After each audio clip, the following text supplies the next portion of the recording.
السلام علیکم ورحمۃ اللہ وبرکاتہ۔ ان الحمد للہ۔ محترم سامعین، ہمیں ہر حال میں اللہ تبارک و تعالیٰ کی نعمتوں کا شکر ادا کرنا چاہیے۔ کبھی اگر اللہ تبارک و تعالیٰ کی جانب سے ہم پر کوئی تکلیف آ جائے تو اس تکلیف کے بارے میں ہم کسی کے سامنے شکوہ شکایت نہ کریں، یہ اللہ تبارک و تعالیٰ کو بہت ناپسند ہے۔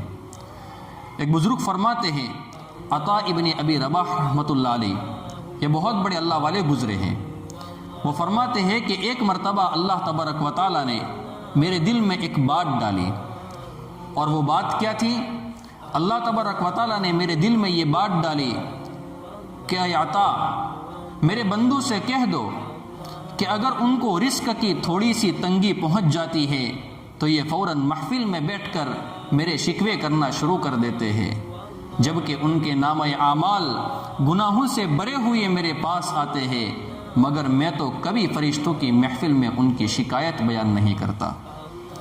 حضرت رابعہ بصریہ رحمۃ اللہ علیہ ایک بہت پیارے انداز میں انہوں نے ایک نوجوان کو نصیحت کی۔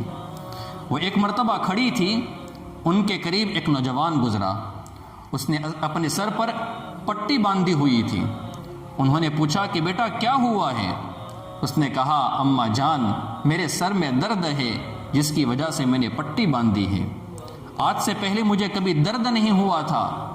انہوں نے پوچھا، بیٹا آپ کی عمر کتنی ہے؟ وہ کہنے لگا، جی میری عمر 30 سال ہے۔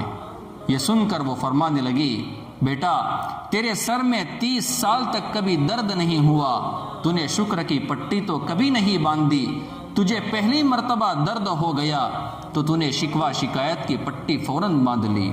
ہمارا حال بھی یہی ہے، ہم سال ہا سال اللہ تبارک و تعالیٰ کی نعمتیں کھاتے ہیں اور سکون کی زندگی گزارتے ہیں، ہم اس کا شکریہ ادا نہیں کرتے، اور جب ذرا سی تکلیف ہمیں پہنچ جاتی ہے تو فوراً شکوہ شکایت ہم شروع کر لیتے ہیں۔ اللہ تبارک و تعالیٰ ہمیں اپنی نعمتوں کا شکریہ ادا کرنے کی توفیق عطا فرمائے اور اپنی نعمتوں کی ناقدری کرنے سے حفاظت فرمائے۔ وآخر دعوانا ان الحمد للہ رب العالمین۔